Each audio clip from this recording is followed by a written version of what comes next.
Je vous recommande la boutique La Londoloise chez Judith Londolé. Si vous voulez être classe, chic, être habillé, être admiré. Parole de Mopao Mokonzi.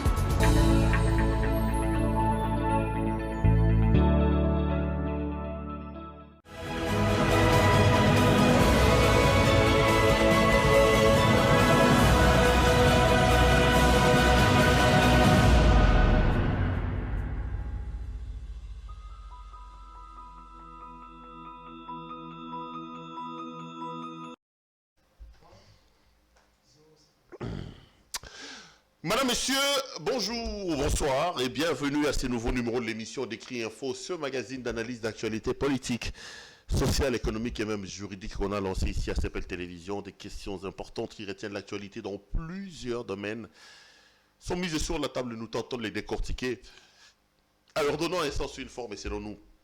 C'est comme ça que chaque matin, quand nous commençons cette émission, nous avons tout simplement l'habitude de dire que l'Écrit Info, c'est le tempo de l'actu selon notre feeling, ça veut dire notre manière à nous de voir les choses, notre manière à nous de les faire, notre manière à nous de les exprimer. Donc, dans la démocratie, les Cambo Salami, sujet mon actualité Ali, Nganaye, Nalobi, Bandeko, Botala Likambo et Salami, Botala lo Lengengaï Peron, Romona Likambo Oyoyo. Je donne mon point de vue. C'est un point de vue que je viens donner, donc. Nous sommes en démocratie, donc on ne peut pas même poser un point de vue. Ça va dans l'essence de comment moi je vois les choses. C'est aussi ça la démocratie. Nous sommes le 25 aujourd'hui. Laissez-moi vous souhaiter bonne année. J'avais dit que je vais continuer à vous souhaiter bonne année jusqu'à la fin du mois. On est encore au mois de janvier. Le mois est encore dédié aux dédicaces et à la présentation des vœux. Je prie que Dieu vous fasse énormément du bien. Et surtout, je vous souhaite mes vœux le meilleur de santé, de longévité. La santé surtout, parce qu'avec la pandémie qui secoue le monde, on a vraiment besoin d'être en bonne santé pour résister contre cette maladie des coronavirus. Protégez-vous, appliquez les gestes barrières, prenez très très bien soin de vous parce que vous comptez énormément pour nous. Si CPL existe, si CPL est bel et bien CPL, c'est parce que vous, nos téléspectateurs, vous êtes là. C'est parce que vous avez décidé de nous faire confiance. Vous êtes aujourd'hui quoi, 73 000 à peu près à nous suivre à travers les réseaux sociaux. Vous n'arrêtez pas de nous appeler, de nous faire des remarques. Ça nous touche et ça nous va droit au cœur. Merci à notre partenaire privilégié, Judith Londolé Betoko, avec sa boutique La Londoloise. Je l'ai dit et je le répète, vous êtes un homme, vous voulez vous habiller de manière chic et extraordinaire. N'hésitez pas, contactez donc Madame Judith Londolé Betoko avec sa boutique La Londoloise. Elle se fera le réel plaisir de pouvoir honorer vos commandes. Et en passant, c'est d'ailleurs encore et toujours elle qui nous habille ce matin, la veste et la chemise et la cravate que nous portons ce matin ou ce soir. Nous sommes habillés par Judith Londolé Betoko. Les amis, vous avez vu mon thème. Ça fait exactement 3 ans depuis que M. Félix Antoine Tshisekedi Tshilombo a pris le pouvoir. C'était un certain 24, lorsque son Excellence, Monsieur le Président de la République, Félix Antoine Tshisekedi Tshilombo, avait prêté serment. C'était ici à Kinshasa, Palais de la Nation, je crois. Donc c'était de l'Union africaine, entre les deux. Non, c'était à la cité de l'Union africaine, je me rappelle. C'est là que son Excellence, Monsieur le Président de la République, a prêté serment. C'était le 24, et donc hier.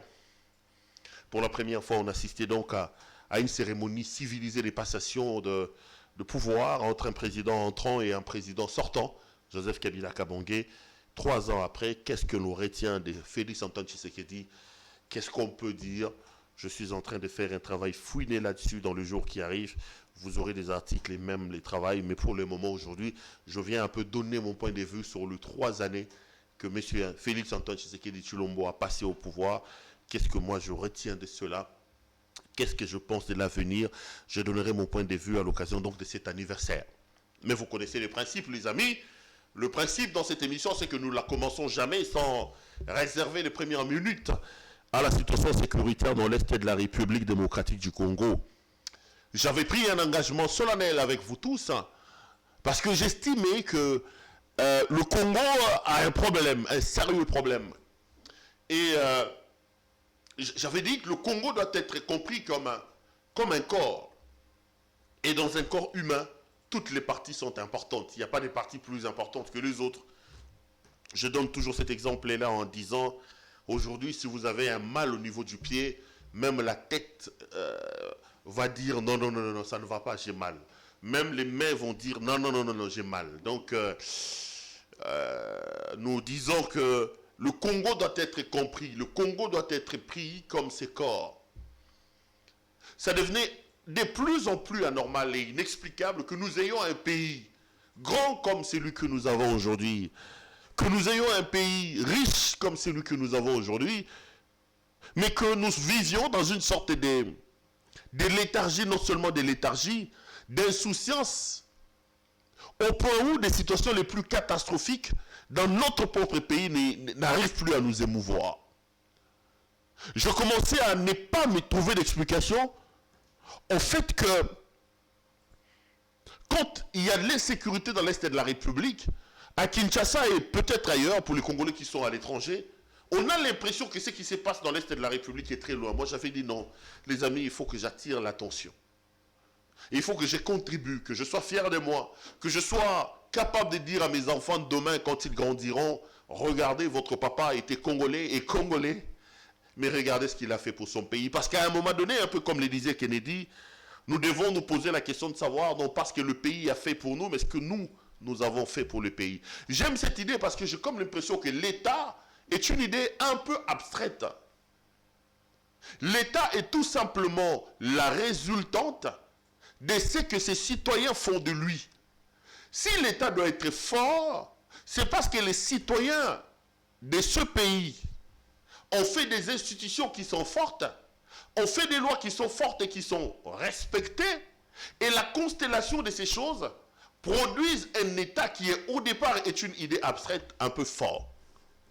Donc, nous ne pouvons pas être exigeants avec notre État si au préalable nous-mêmes, nous ne mettons pas en place des mécanismes qui rendent l'État fort. Moi, j'entends les gens dire, ah, tote ka mbokango.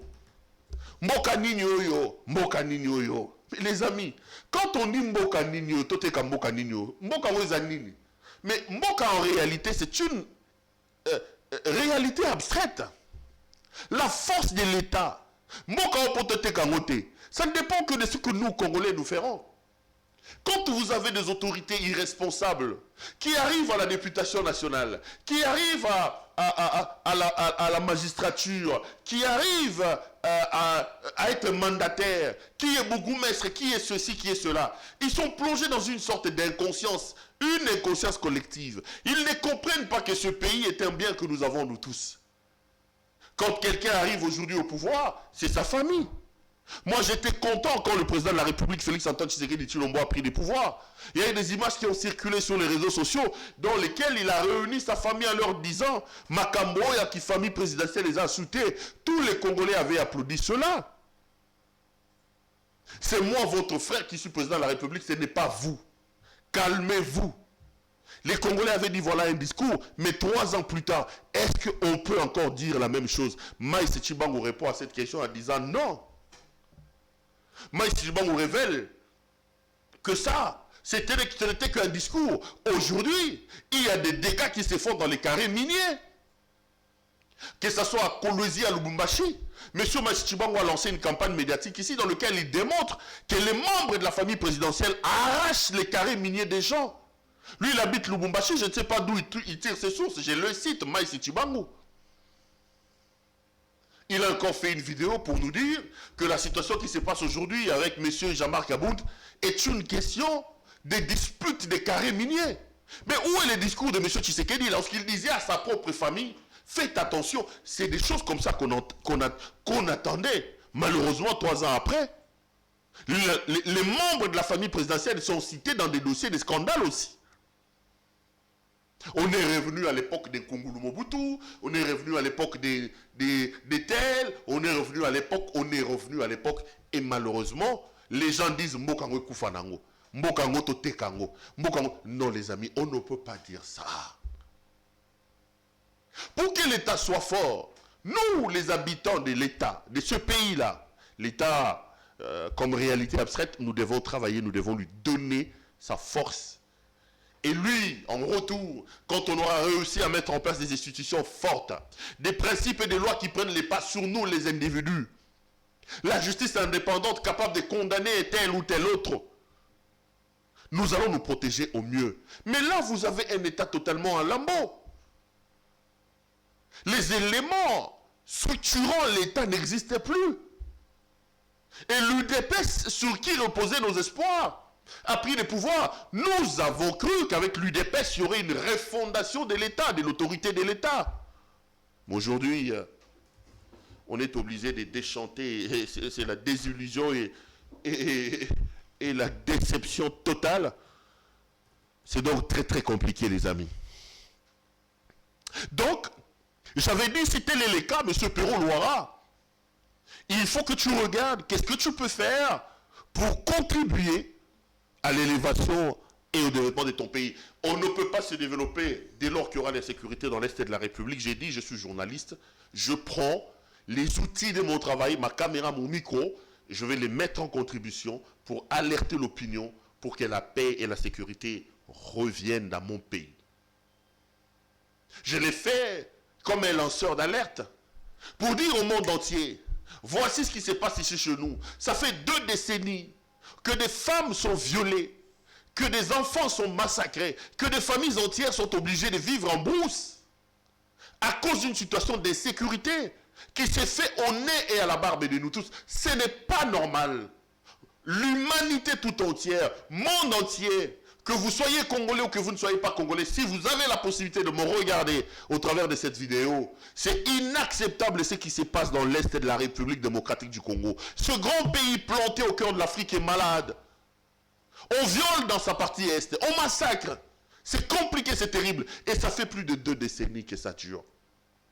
Si une personne, si 2, si 3 personnes peuvent entendre ma voix, je serai l'homme le plus heureux de la planète. Je dirais, Monsieur Loara, tu peux te reposer pour, après avoir rendu des loyaux services à ton pays et à la nation.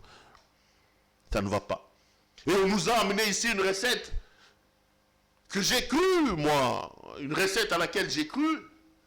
C'est cette histoire d'état de siège que j'ai salué ici en disant, non, Monsieur le Président de la République, c'est une bonne idée.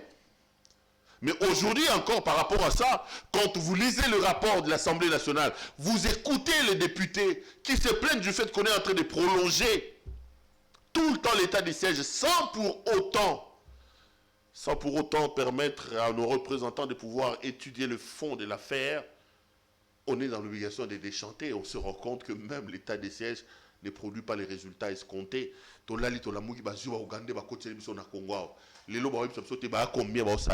Et pourtant, à son temps, quand Kabila a fait rentrer les Rwandais ici, au moins avec Kabila, on savait il y avait combien de Rwandais qui étaient entrés. Les délais étaient limités. On vous avait dit qu'ils sont entrés devant caméra, ils sont repartis devant caméra. L'UDPS, à l'époque, à l'opposition, avait crié ici que Kabila a vendu le pays. Kabila a vendu le pays. Eux, ils arrivent au pouvoir, ils reproduisent la même chose que Kabila, et même pire. Parce qu'avec eux, on ne sait pas combien des Ougandais sont chez nous, ils feront combien de temps. Kabila avait dit 1 mois, je crois. Non, Yabango Moutoua Tounate. Yabango Moutoua Tounate. Donc à l'heure où nous parlons, nous ne savons pas ce que les Ougandais font chez nous. On dit qu'ils sont rentrés pour attaquer les ADF. Attendez, ils feront combien de temps? À l'heure où nous parlons, où sont-ils? Sont-ils au nombre de combien? Non, aucune notion de redevabilité. Mouyaya qui a fait 2-3 petites conférences de presse là-dessus. Aujourd'hui, il est taiseux, il n'en parle plus. Le pays va tout simplement mal. Je voudrais exprimer mon attention et mon attachement à nos compatriotes de l'Est de la République en leur disant, ne perdez pas espoir. Ne perdez pas espoir. Ne laissez personne vous inculquer la déception.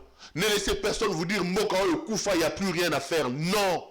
Le pays n'est pas mort, je l'ai dit et je le répète. Le pays a des problèmes, certes, mais ces problèmes sont surmontables. D'ailleurs, il y a un dicton qui dit qu'on découvre l'homme devant les obstacles.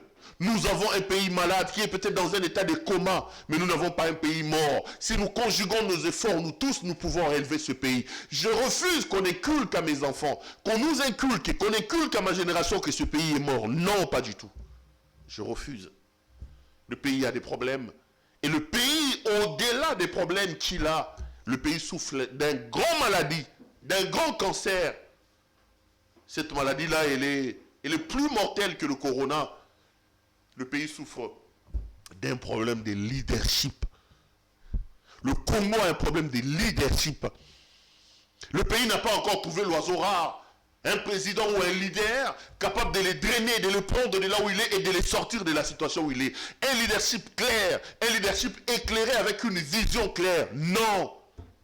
Le Congo, il a malchance d'avoir des programmes de rafistolage à sa tête, à gauche et à droite. On rafistole des programmes, on n'a pas de vision claire, on ne sait pas qu'est-ce qu'on veut faire. Non. Le Congo a eu ces problèmes-là. Je ne parle pas seulement de cette gouvernance, je parle depuis peut-être 60 jusqu'à l'heure où nous parlons. Quand on aura ce leader-là qui a une vision, qui a un leadership éclairé, un leadership clair, capable d'établir des frontières sur les valeurs et les anti-valeurs, capable d'établir des frontières sur ce qui est bon et ce qui est mauvais, les amis, on sortira de cette situation-là. Le problème n'est pas le pays, le problème c'est nous. Le problème ce sont nos autorités, nos leaders. Aujourd'hui, vous avez une gouvernance assise sur les plaintes. Les leaders, les autorités qui, elles, devaient apporter des solutions sont là pour constater des problèmes et se plaindre comme nous tous. Se plaindre comme nous tous. On devient autorité, mais on ne trouve pas de solutions. On dénonce. La justice va mal. Le gouvernement, il y a un problème de coordination et de... Papa, on n'est pas dans l'opposition, cher ami de l'UDPS. Vous n'êtes pas... Non. Vous êtes là pour prendre des décisions. Vous êtes là pour changer la situation. Vous n'êtes pas là pour constater les échecs et les dénoncer comme nous. On nous a installé un régime de l'UDPS spécialiste en dénonciation et en justification et en plainte. C'est terrible. Et j'ai toujours mes deux postulats que je pose sur la table. J'ai dit, si vous voulez que la paix revienne dans le pays, nous devons, avoir une armée républicaine, dissuasive et professionnelle. Et deuxième chose, nous devons nous organiser pour traquer, identifier, traquer et punir les responsables de cette situation. Les gens qui font les business de la guerre, qui profitent de cette situation de la guerre qui se passe dans l'Est de la République. Ils sont nombreux, il faut les traquer, il faut les punir pour que le pays avance comme il le faut. Voilà ce que j'avais à dire sur l'Est de la République. Mais je ne vais pas boucler l'Est de la République sans pour autant m'arrêter sur la mémoire de ces jeunes qui a été assassiné à Beni, Franck, je crois. Un militant de la Lucha, je crois que c'était avant-hier. Les gens sont descendus dans la rue pour dire non à l'état de siège dans une manifestation appelée par la Lucha. Et nous avons assisté justement, excusez-moi, je vais vous tourner ma chemise, et nous avons assisté à une sorte de répression qui a conduit au décès de ces jeunes de la Lucha. Au nom donc de CPL au mien propre, je voudrais m'arrêter et m'incliner donc devant sa mémoire et vous appeler vous tous à garder une pensée pieuse pour ces jeunes. Vous savez, il y a quelqu'un qui a dit « Ce qui est fait pour nous sans nous est contre nous ». Quand vous lancez l'état de siège, vous dites que vous le lancez pour la situation, la population dans l'Est de la République. Quand cette population elle-même commence à demander la fin de l'état de siège, c'est qu'elle ne voit pas ce que l'état de siège produit. Au lieu de réprimer les gens, écoutez plutôt les critiques. Rencontrez les aspirations profondes de votre peuple. Chers amis du pouvoir, il y a quelqu'un de l'UDPS qui m'a dit non, la faute c'est à la Lucha. C'est leur problème parce que vous savez, c'est un endroit où il y a l'état de siège. Quand il y a l'état de siège, il y a une sorte de restriction des libertés. Je suis d'accord avec vous, messieurs. Est-ce que la restriction des libertés ou la violation de certains principes liés au droit doit-elle amener l'État à violer aussi les droits? Pouvons-nous rétablir le droit dans une situation de violation de droit par une autre violation du droit? C'est impossible. La violation du droit se rétablit par l'application du droit. Quand je viole le droit, vous voulez rétablir le droit dans ce que j'ai fait de mal, vous devez appliquer le droit. Vous ne devez pas rétablir le droit dans une situation de violation de droit par une autre violation de droit. Rien, alors rien, ne donne le pouvoir ou la possibilité au pouvoir public de tuer les gens. Si les manifestants n'ont pas respecté les principes parce qu'on est dans une situation d'état de siège, qu'est-ce qu'a fait l'État? Pourquoi n'ont-ils pas été arrêtés? Pour qu'ils répondent de leurs actes. Est-ce que quand quelqu'un viole le principe et le droit, faut-il les tuer? Regardez ce qui s'est passé à Lubumbashi. Une marche pour laquelle on peut discuter du contenu. Les gens ont marché contre Ngoï pour la libération de Ngoï Mulunda. Là, dans le fond, dans l'objectif de la marche, on peut discuter. On peut dire, est-ce que quelqu'un qui a été condamné pour 3 ans, qui est en train de purger sa peine, doit-on réclamer sa sortie? Là, il y a un autre débat. Mais le débat inacceptable ici, c'est la répression digne de l'époque stalinienne à laquelle on a assisté à Lubumbashi. Les amis, comment vous pouvez expliquer que nous sommes en plein régime de l'UDPS? Un régime qui a construit, un parti politique qui a construit sa carrière, son histoire sur des manifestations publiques, sur les espoirs d'une liberté de manifestation. Spécialiste ici en ville morte à des manifestations. Mais l'UDPS arrive au pouvoir aujourd'hui, on réprime les marches pacifiques au point où il y a même mort d'hommes. C'est terrible. C'est là que Wemba place son idée, que je soutiens d'ailleurs, du fascisme. Les gens sont arrivés au pouvoir, ils ont déshabillé le tshisekédisme, ils ont délogé le tshisekédisme pour installer le fascisme. Parce que le tshisekédisme, c'était l'état des droits, le respect des droits des autres, les libertés publiques. Le tshisekédisme, c'était le peuple d'abord. Mais vous êtes venus. Vous avez délogé le tshisekédisme pour installer le fascisme. Et le fascisme, c'est la répression des marches. Le fascisme, c'est... Attendez, c'est cette bourgeoisie comprador qui profite des biens de la République. C'est des scandales auxquels on assiste aujourd'hui. C'est des mikilistes qui viennent je ne sais de quelle planète, sans aucune vision, sans aucun idéal, qui mettent même à mal le travail de notre président de la République, son Excellence Félix Antoine Tshisekedi Tshilombo, qui ne l'aide pas, qui l'empêche de travailler correctement.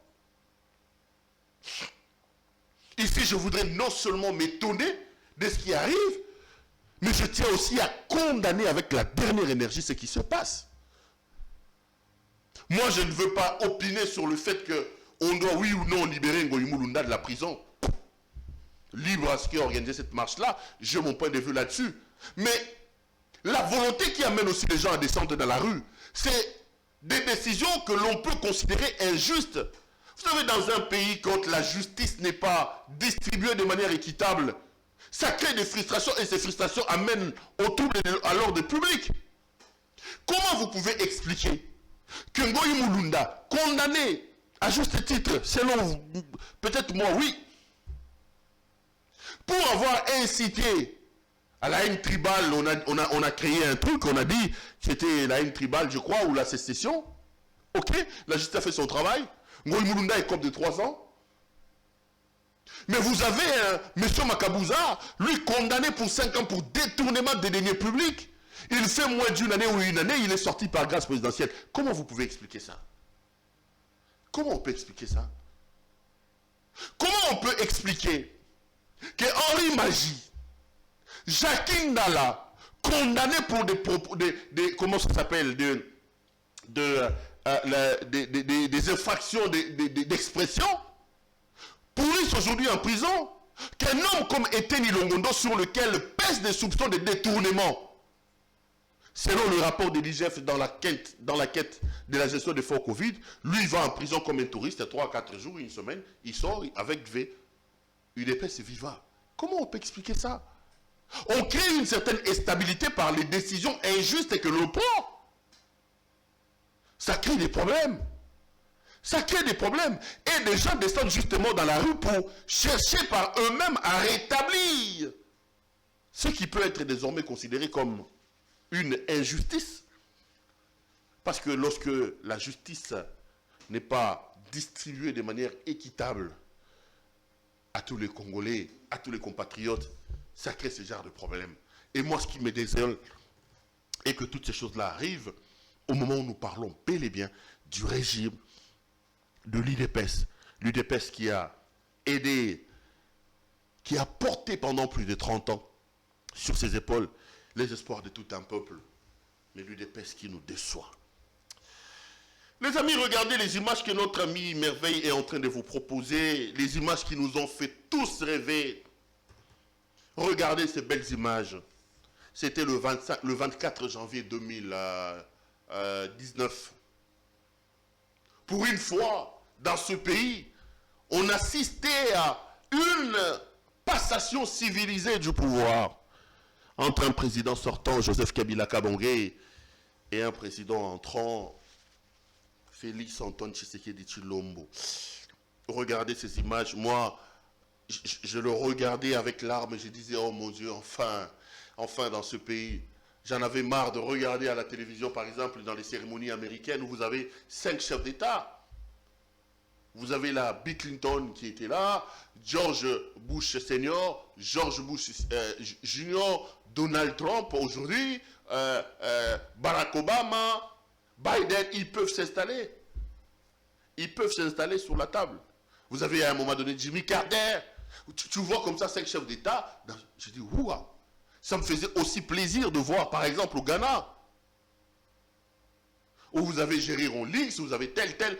Ils assistaient, par exemple, dans la cérémonie d'indépendance. Je disais, mon Dieu, ça peut arriver. Ici, au Kenya, ça peut arriver quand dans notre pays. Et ce 24-là, moi, j'assistais, j'étais pas sous les lieux, je regardais la cérémonie à la télévision, j'étais en larmes et j'ai dit, enfin, dans le pays de Lumumba, on peut avoir un président entrant et un président sortant. Kabila est là, il est en train de rouler avec ses motos à Kingakati. Vous avez un autre président, Félix Antoine Tshisekedi Tshilombo, qui lui prend le pouvoir sous les applaudissements de son peuple. C'était une bonne chose.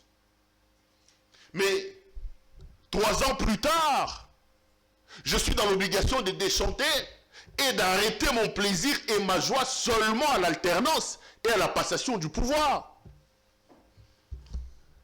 Parce que l'espoir suscité par l'alternance, par cette cérémonie que Merveille est en train de vous montrer, c'est vite estompé par la gestion catastrophique de l'UDPS au pouvoir.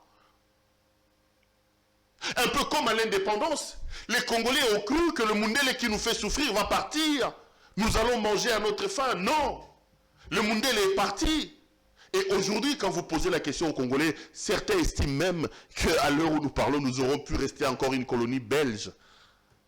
Parce que l'indépendance, au lieu de nous amener vers le développement et surtout de nous apporter un mieux-être, l'indépendance nous a détruits, détruisant même les peu que le Belge avait laissés. Et nous sommes dans la même configuration. Parce que nous tous, on avait soif. On avait faim d'assister à cette alternance. Kabila commençait à faire mal, 18 ans au pouvoir. Si on ajoute celui les années de son père, ça faisait beaucoup. Les Congolais avaient soif d'un changement. On avait positionné Kabila comme le mal congolais. Le problème congolais était Kabila, il fallait s'en débarrasser. Je ne regrette pas le fait d'avoir pris cette position-là. Je ne dis pas que Kabila est devenu ici aujourd'hui. Je ne dis pas non plus que Kabila était un bon président. Je suis parmi les gens qui l'ont critiqué, et d'ailleurs à juste titre. Mais aujourd'hui, je n'ai plus de discours. Je ne sais plus condamner Kabila parce que ce à quoi on assiste aujourd'hui commence à lui donner raison. L'alternance est aujourd'hui galvaudée par nos amis de l'UDPS à cause de leur gestion catastrophique de la République, malheureusement. L'alternance a perdu son goût, sa saveur, parce qu'aujourd'hui l'alternance est devenue une alternance sans alternative. L'UDPS a pris les pouvoirs, mais pourquoi en faire? On sent que le parti n'était pas préparé à nous gérer.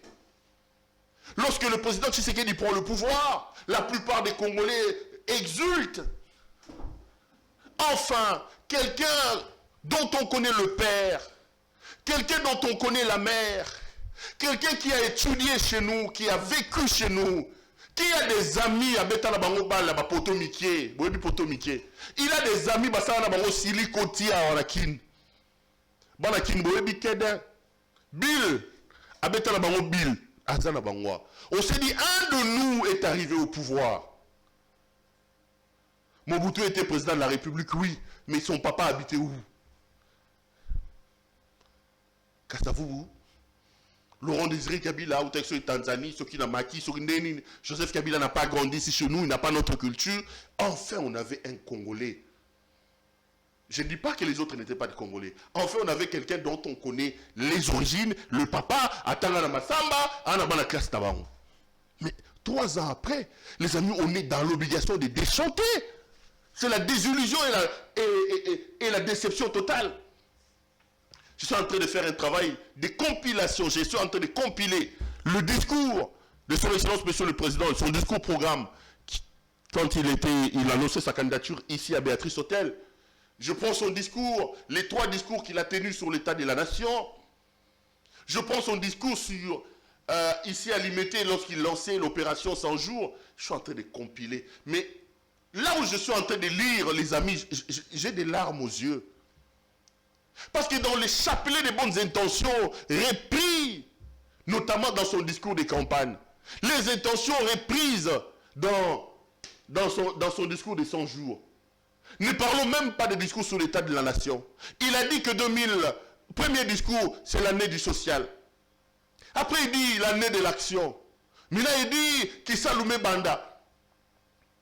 Kissalume Banda. Après, il dit il y a un problème de coordination. Des amis, le président lui-même se rend à l'évidence que 3 ans après son arrivée au pouvoir, c'est la déception totale. L'UDP a assis sa gestion sur 2 piliers majeurs.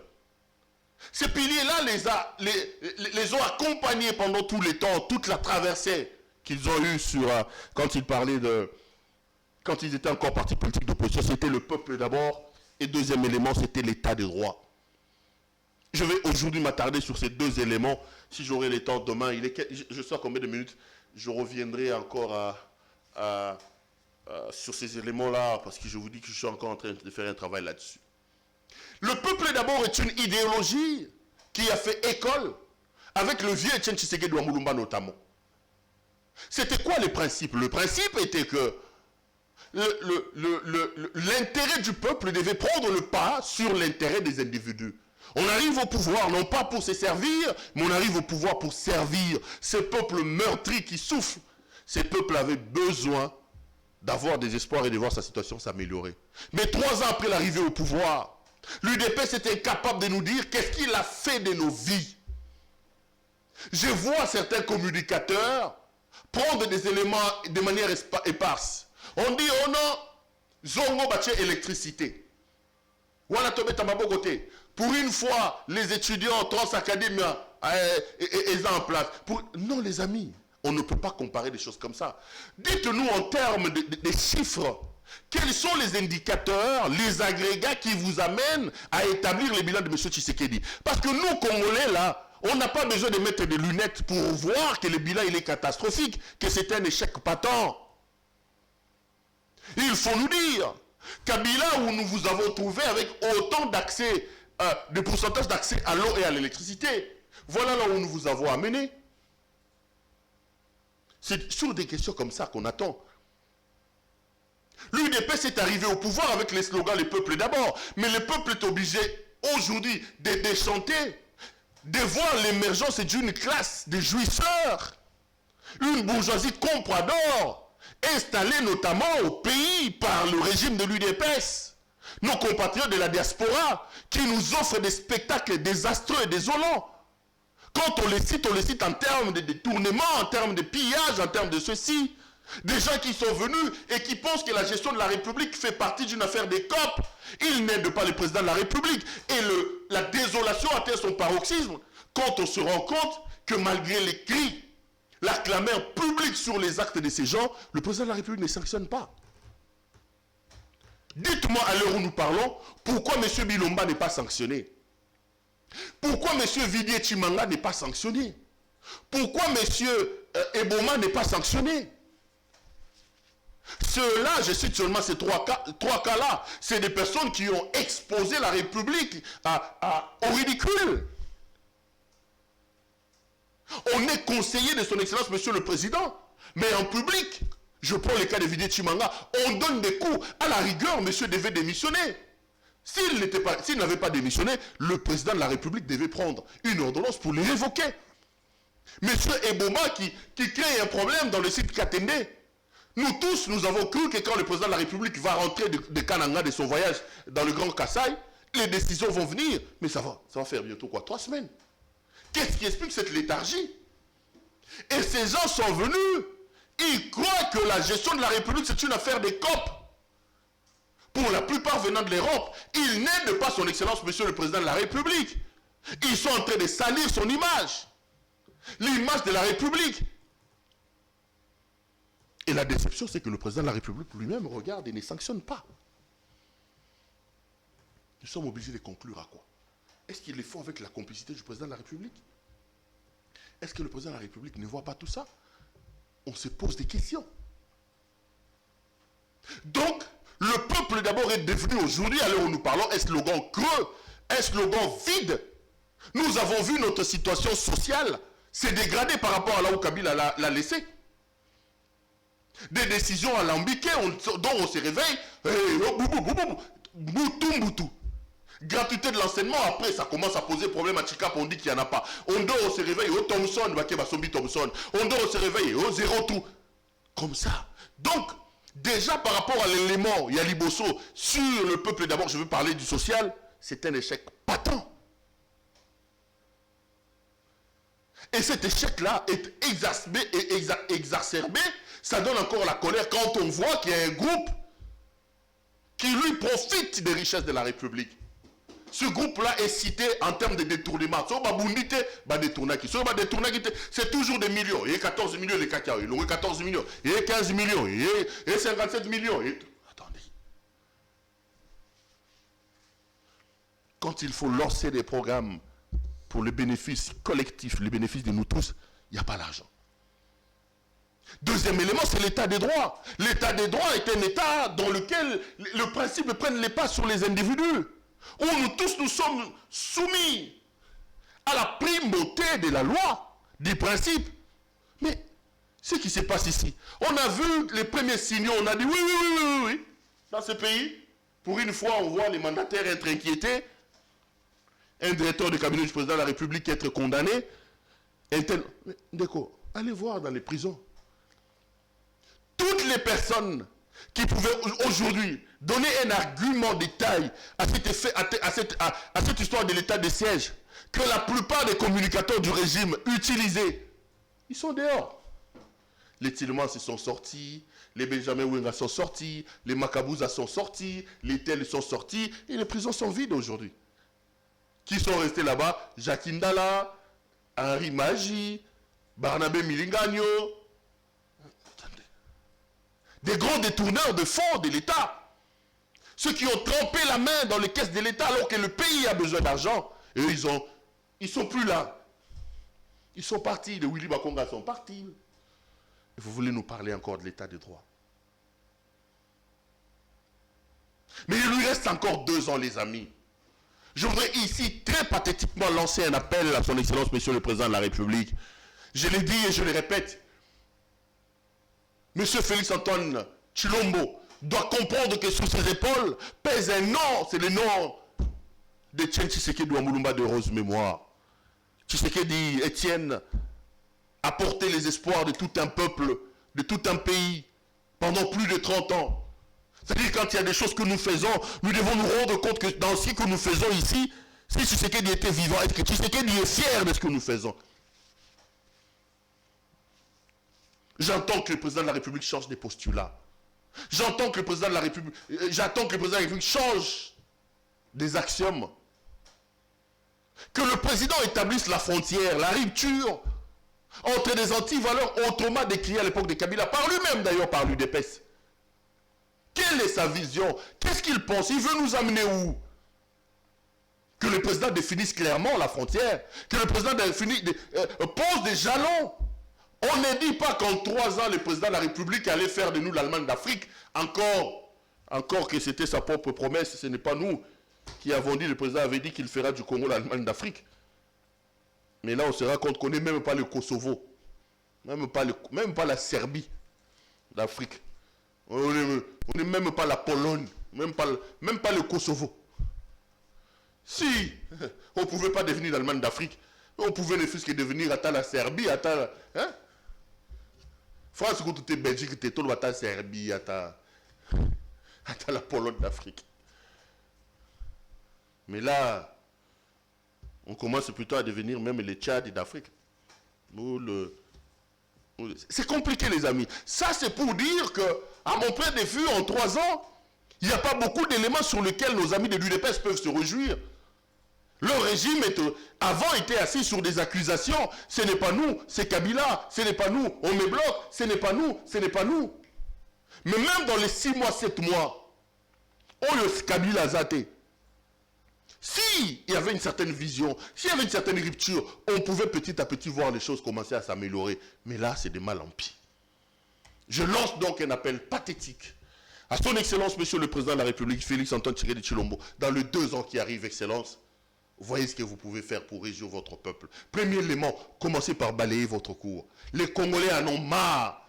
Ces hommes vous exposent, Excellence, Monsieur le Président. Ces hommes de scandales, que Molière appelle même des scandaux, vous exposent. Il est temps. Si vous voulez recruter des Congolais dans la diaspora, les compétents, les professeurs, des gens qui aiment leur pays peuvent aussi être recrutés dans la diaspora. Si le président se sent à l'aise là-bas, que le président commence d'abord par balayer sa cour là. Je ne vois pas pourquoi la République doit payer plus de 1000 conseillers ou 1000 membres du cabinet du président de la République pour le travail qu'ils font là. J'en vois pas. Je ne vois pas. Et le président doit retravailler sa philosophie, sa politique, pour établir effectivement les frontières entre le mal et le bien, ainsi permettre à la République de se mettre de nouveau sur le rail du développement, parce que ce à quoi nous assistons aujourd'hui, mine de rien, si c'était vraiment pour ça que nous avons cherché l'alternance, il fallait tout que Kabila fan. Ce que tu as na lobango, ils ont mamona mboa, ma fouille la kumbundu. Na obando ba ma fouille la kundundu, so que ba Congo ba benga ba bité pero ba ba mamona mboa ma fouille la kumbundu. O ce que mamona mboa ma fouille la kumbundu, so kumbundu wana. Ngana on lobango na bi excellence, ça ne va pas. Si les gens viennent vous dire bravo, Félix Antoine Tshisekedi Tshilombo, si les gens viennent vous dire le bilan est bon, Monsieur le Président, ils sont en train de vous mentir. Le bilan n'est pas bon. Le Congolais souffre. La situation devient de plus en plus compliquée. Nous attendons de notre Président des mesures de réajustement. Nous attendons de notre Président des signaux forts pour remettre la République dans le rail et tenter d'entrevoir le développement de ce pays. Sinon, heureusement que le Constituant nous a donné la possibilité de sanctionner légalement. Rendez-vous en 2023. Quand on s'approchera, je viendrai sur ce plateau, je dirai ce que je pense des candidats en présence. Allez, l'émission est terminée, les amis. Merci à vous de nous avoir suivis. Retrouvons-nous demain pour un autre numéro. Bonsoir chez vous.